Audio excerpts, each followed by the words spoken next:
passer donc à ce nouveau call.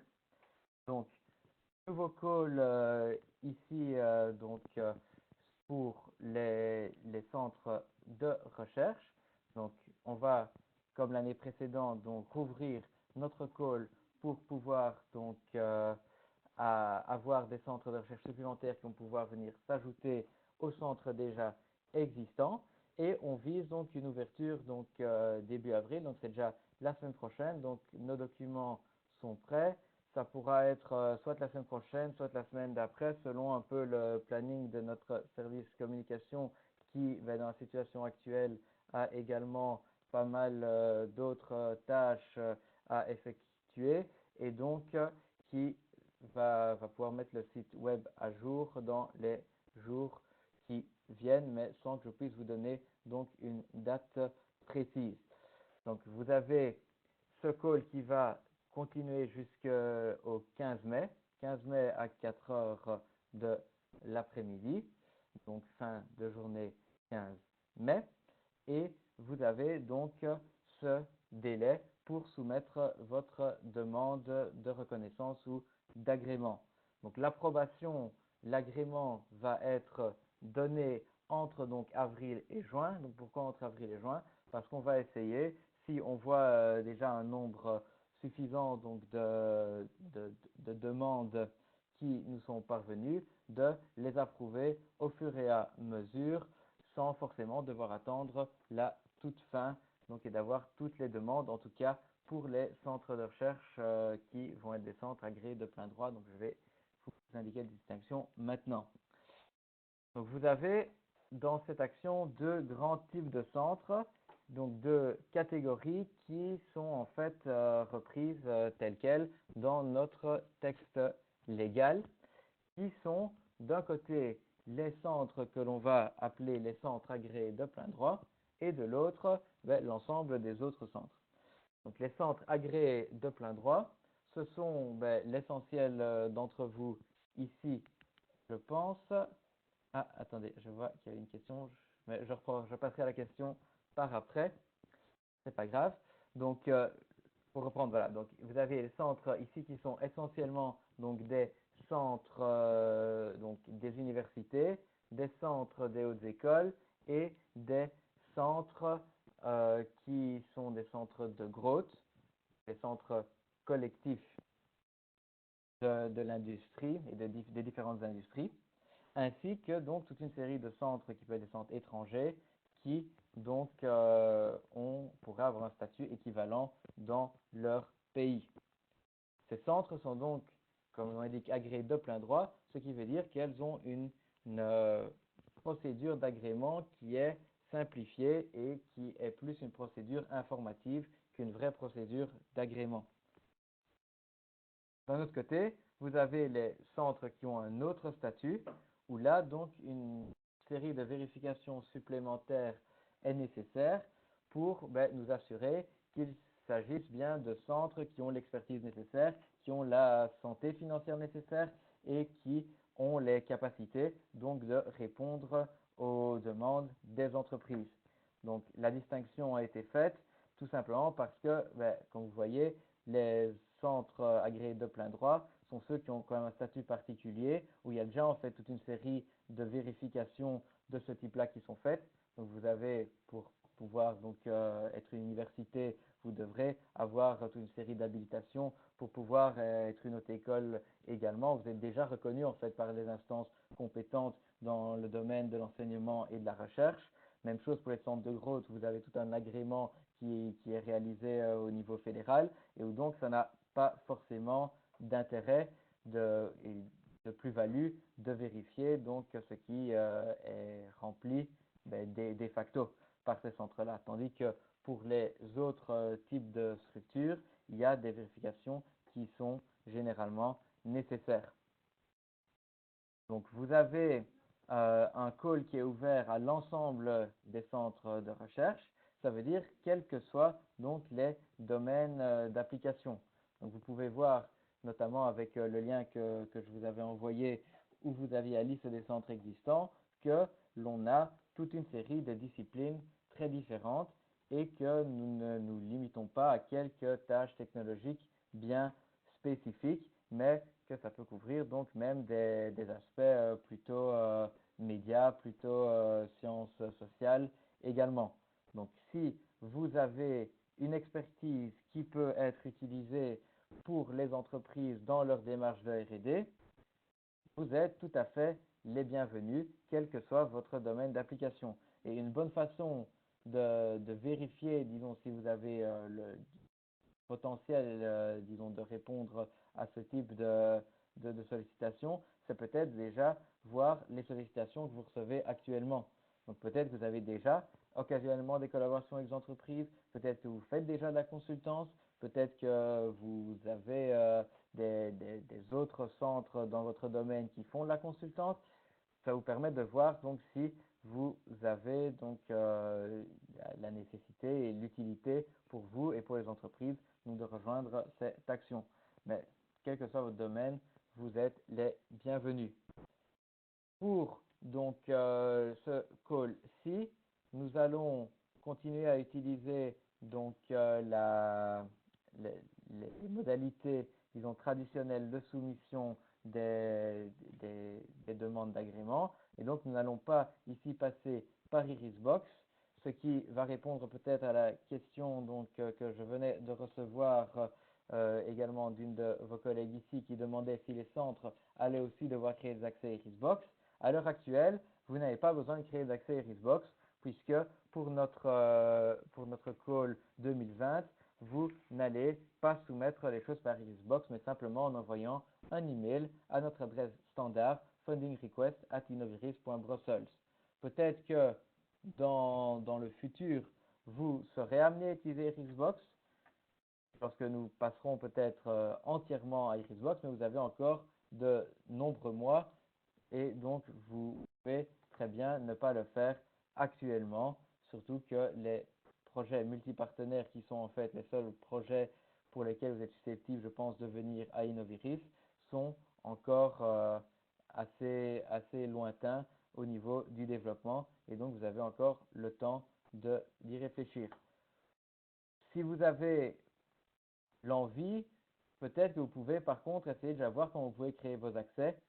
Si vous voulez déjà vous préparer à cela, vous pouvez le faire, mais il n'y a aucune obligation actuellement. Pour ce call-ci, vous continuez à utiliser l'email et le document Word qui sera, si vous aviez déjà vu passer le document l'année passée, le même document en fait, puisque donc il n'y a pas eu de problème particulier avec ce document-là et donc il n'y avait pas lieu de faire des modifications importantes. Donc, si vous êtes agréé de plein droit, que devez-vous faire? Vous ne devez pas, comme je vous l'ai indiqué, donc démontrer que vous avez une santé financière suffisante ou que vous avez des mérites scientifiques suffisants, puisque votre statut est déjà une confirmation suffisante de cela pour nous. Par contre, une chose à bien garder en tête tout de même, c'est que même si l'agrément s'intitule agrément de plein droit, ça ne veut pas dire que nous donnons un agrément automatique ou que nous reconnaissons automatiquement l'agrément de l'ensemble des institutions qui répondraient à ce statut et pour chacune de ces institutions que nous les reconnaîtrions dans leur entièreté. L'idée, tout de même, c'est de pouvoir avoir une liste de centres qui peuvent être mobilisés immédiatement, puisque la philosophie de l'action, c'est d'avoir une réponse rapide aux besoins des entreprises. Et donc, ce serait problématique si l'on disait, par exemple, que toute une certaine haute école est agréée, alors qu'il y a un centre de recherche qui n'a aucune envie peut-être de faire des prestations chez Innovation ou qui n'a jamais pensé à faire des prestations chez Innovation et qui pourrait être contacté par une entreprise qui, forte de cet agrément, pourrait venir lui dire mais vous êtes agréé, moi je veux que vous me fassiez une prestation, ce qui serait problématique pour toutes les parties puisque l'entreprise perdrait son temps et vous pourriez être confronté à des demandes auxquelles vous ne seriez pas en mesure de répondre ou vous n'auriez peut-être pas les moyens pour y répondre. Et donc, on préfère fonctionner vraiment sur base du volontariat, en ne reprenant dans notre liste de centres que les centres qui ont indiqué qu'elles étaient prêtes à effectuer des prestations et qui se sont informées au minimum de la façon dont elles doivent procéder pour réaliser ces prestations.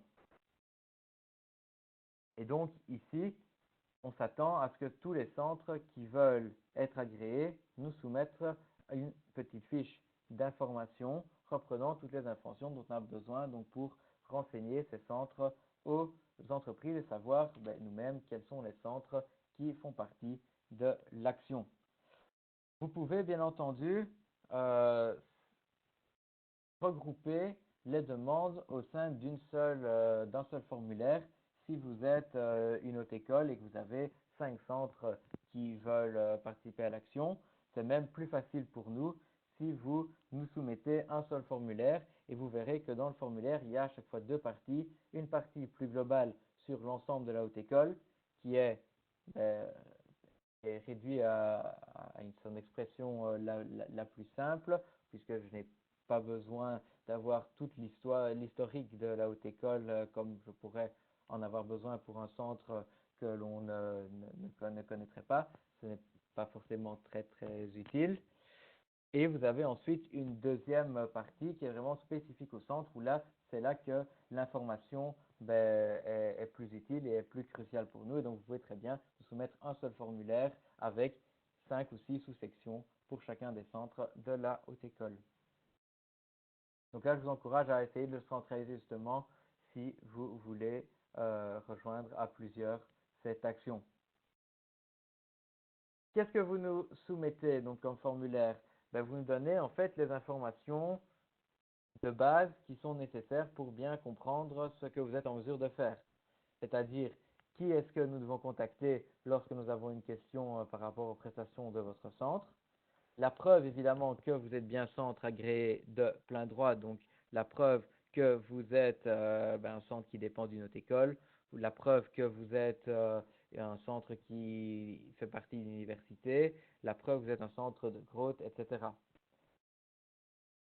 Une description brève, donc on n'a pas besoin de 30 pages d'historique de votre centre de recherche et de tous les CV de toute personne qui a pu un jour passer ou publier un article avec les personnes de ce centre, mais vraiment une description que l'on peut ensuite reprendre dans notre liste de centres et qui nous permet donc d'informer les entreprises sur quel est votre domaine de compétences et quelle est un peu vos spécificités. Vous pouvez lister votre équipement, vous pouvez lister le domaine d'expertise dans lequel vous vous situez et les types de prestations que vous offrez généralement aux entreprises, ce qui permet à l'entreprise qui recherche un prestataire dans le domaine de voir que vous lui correspondez bien.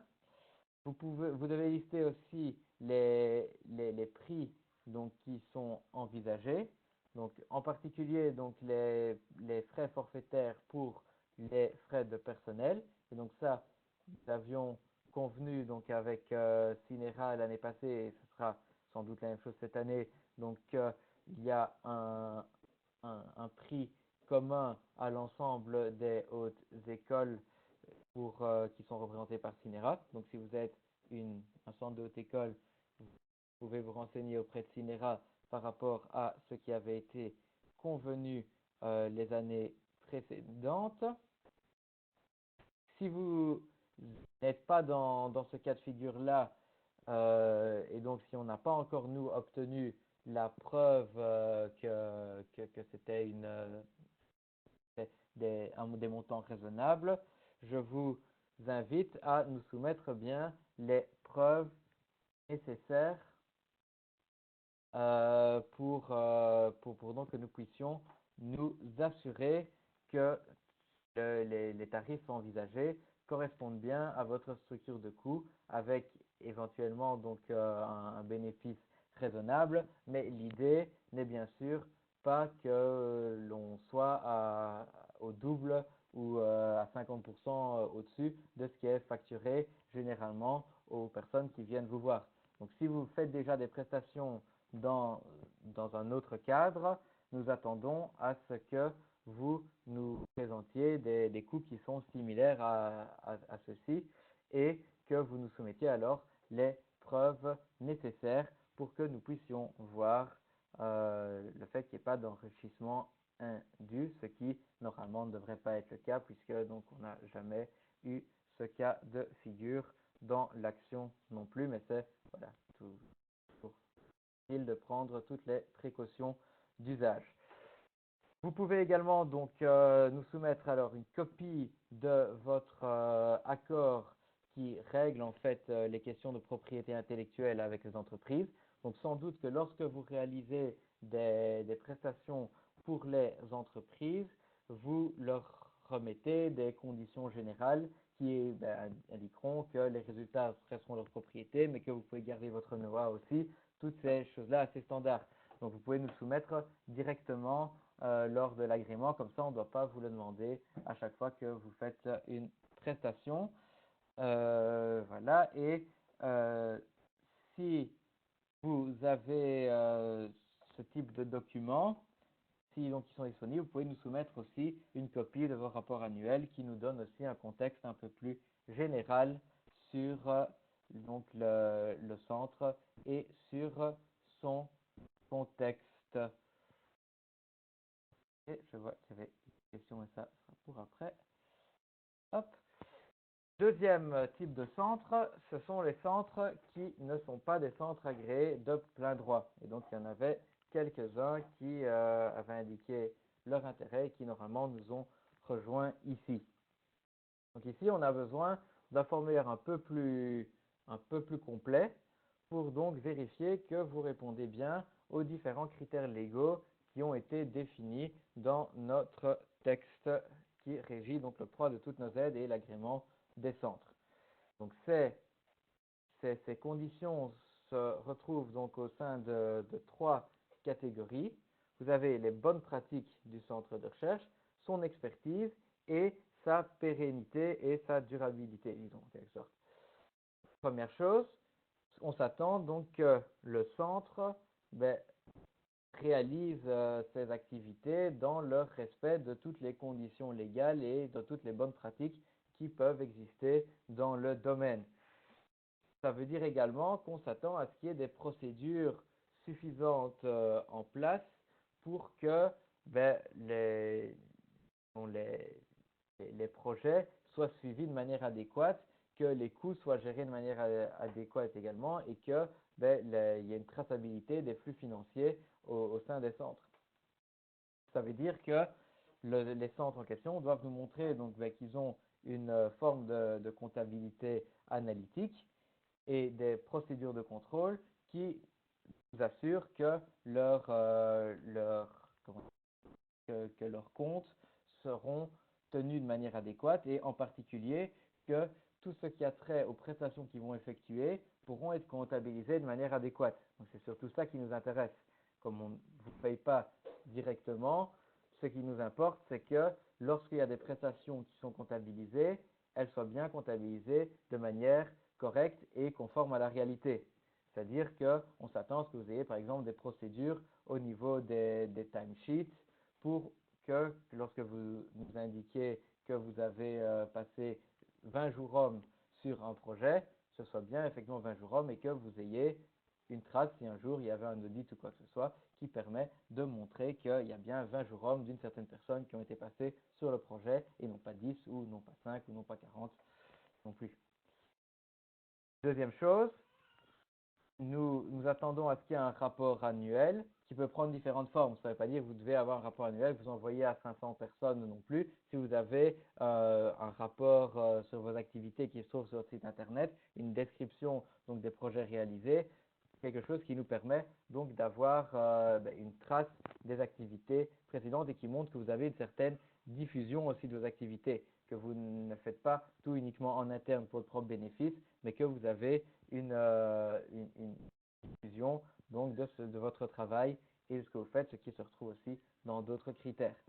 Et le cas échéant, si vous êtes dans un secteur qui est réglementé, c'est dans un secteur où vous avez des certifications qui doivent être obtenues pour que les résultats, par exemple vos analyses, aient une certaine valeur, on s'attend aussi à ce que vous nous indiquiez que c'est bien le cas. Donc ça peut être des certifications ISO, ça peut être, je ne sais pas si vous êtes reconnu par BELAC pour certaines choses. Vous avez toute une série de certifications de ce type qui peuvent exister et qui peuvent être nécessaires pour les entreprises si elles veulent que leur test ait une valeur. Deuxième chose, vous avez tout ce qui a trait à votre expertise. Donc l'idée, évidemment, c'est d'avoir un centre qui peut venir en aide pour apporter une expertise qui ne se retrouve pas au sein des centres, qui ne sont pas au sein de l'entreprise elle-même. Et donc, on veut s'assurer que vous ayez l'expertise nécessaire pour répondre à ces besoins d'entreprise.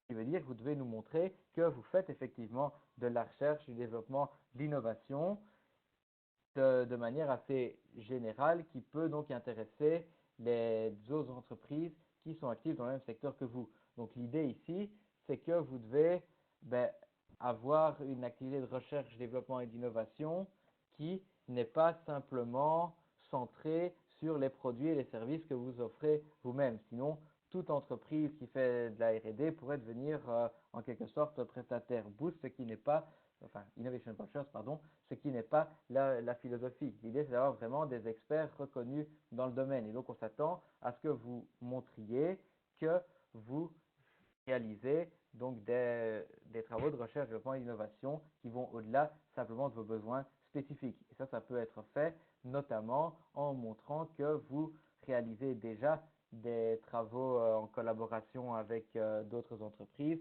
que vous avez déjà toute une activité de consultance, que vous avez donc effectivement ces activités à l'heure actuelle.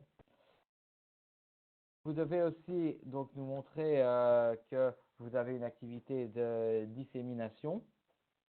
Donc de nouveau, ça peut prendre différentes formes.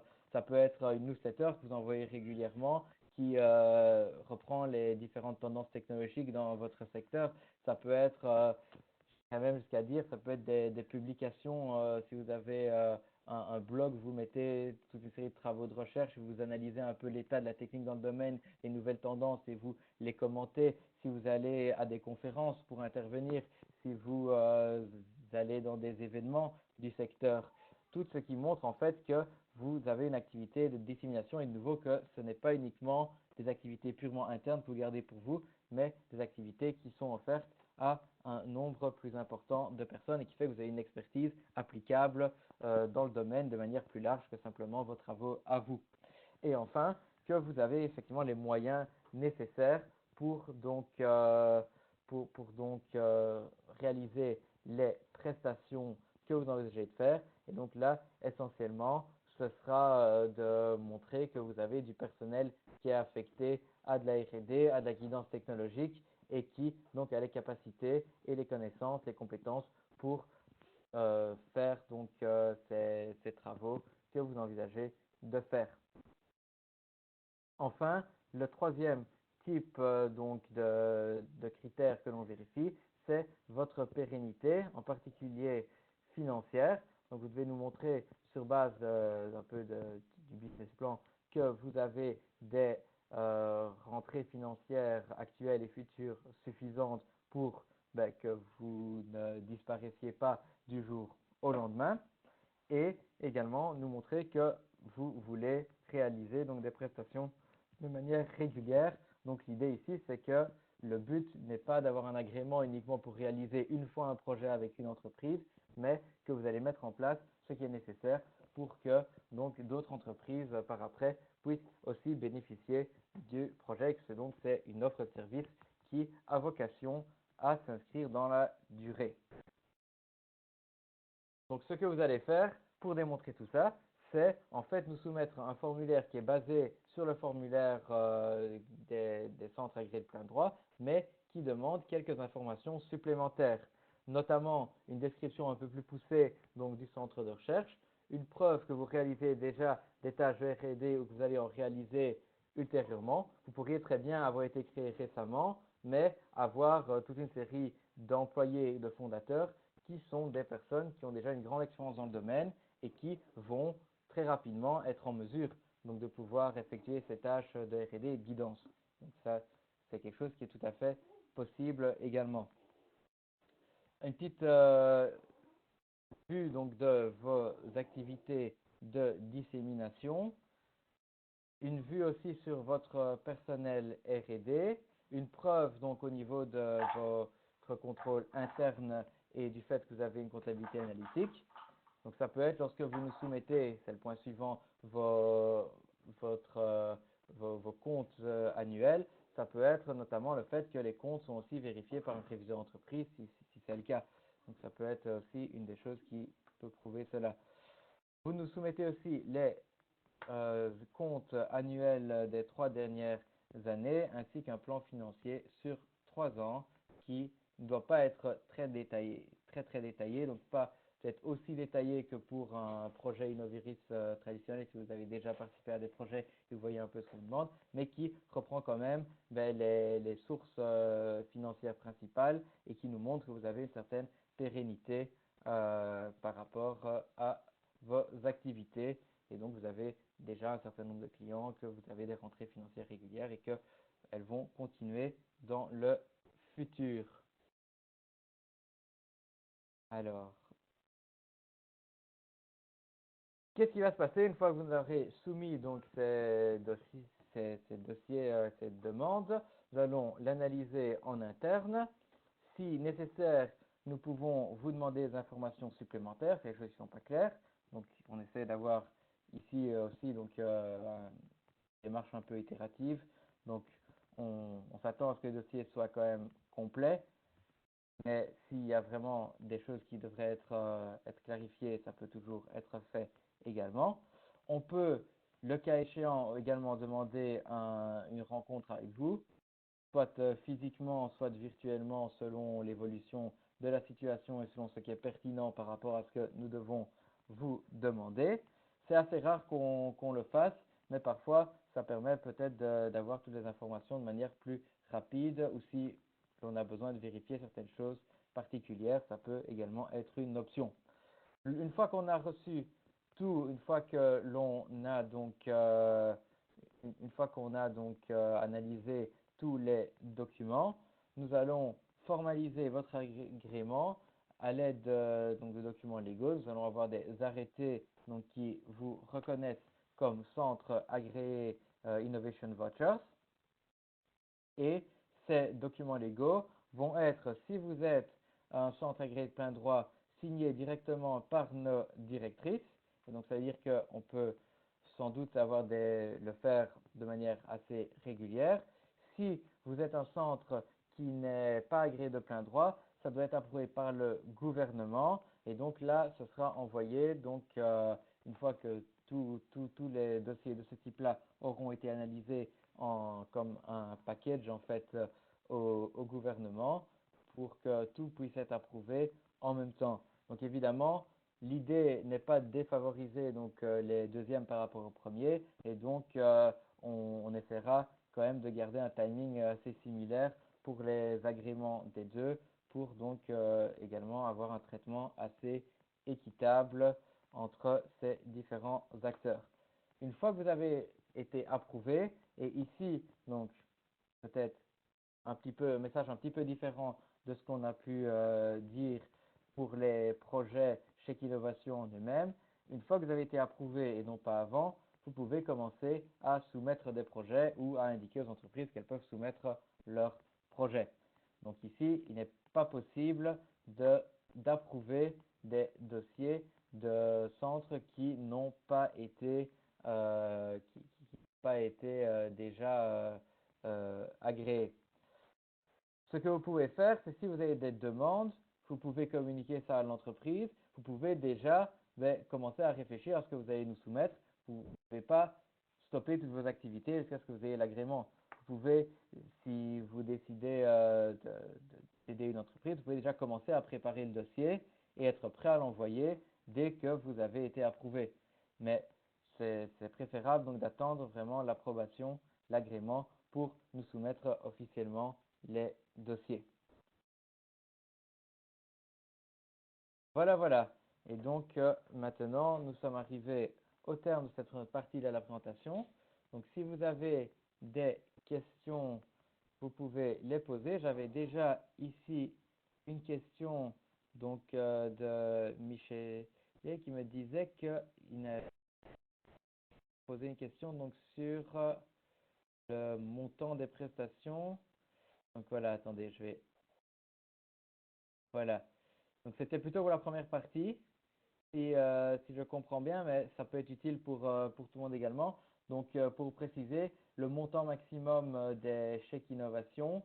Donc lorsque je dis 10 000 euros par an par entreprise, c'est bien le subside que nous octroyons, nous, à Innovirit. Et donc le budget peut être plus important. Donc, le budget qui correspond à ce subside-là, c'est 13 333, quelque chose de ce type-là, si je ne me trompe pas. Vous pouvez même aller à des budgets plus élevés que cela. Donc, si une entreprise vient et que vous vous rendez compte que vous avez besoin en fait d'un budget de 20 000 euros pour réaliser tout ce qu'elle veut faire, rien ne vous interdit de le faire. Il n'y a pas de limite maximale au niveau du budget des chèques innovation. La seule limite, c'est au niveau du subside. Et donc, il faut évidemment que l'entreprise soit en mesure de vous prouver et de nous prouver qu'elle est capable de payer peut-être les 10 000 euros plus TVA supplémentaires, si c'est un projet de 20 000 euros hors TVA. Voilà, voilà. Est-ce qu'il y avait d'autres questions? Comme je vois qu'il y a quelques problèmes parfois pour trouver la petite main, je vais tenter peut-être de vous démuter tous. Donc, on va essayer de voir si ça fonctionne. Il n'y a plus de temps que ça. Voilà, normalement, vous devriez tous avoir votre micro allumé maintenant. Et donc, si vous avez une question, vous pouvez me la poser directement. C'est encore plus simple comme ça. De nouveau, si vous n'avez pas de question particulière ou que c'est une question qui est plus individuelle par rapport à votre centre, n'hésitez pas à nous contacter. Donc, les contacts sont les mêmes avec donc les mêmes dates pour le contact. Faites la même chose. Mettez-nous tous en copie. Comme ça, on est sûr d'avoir bien l'historique des conversations. Et vous retrouverez sous peu donc tous les documents sur notre site web. Vous pourrez les utiliser et n'hésitez pas à nous contacter en cours de route pour toute autre question. Voilà, voilà.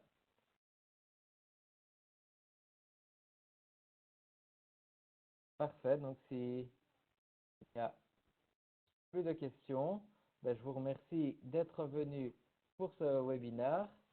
Toutes mes excuses pour le petit plantage du PC, mais à part ça, je pense que ça a bien fonctionné.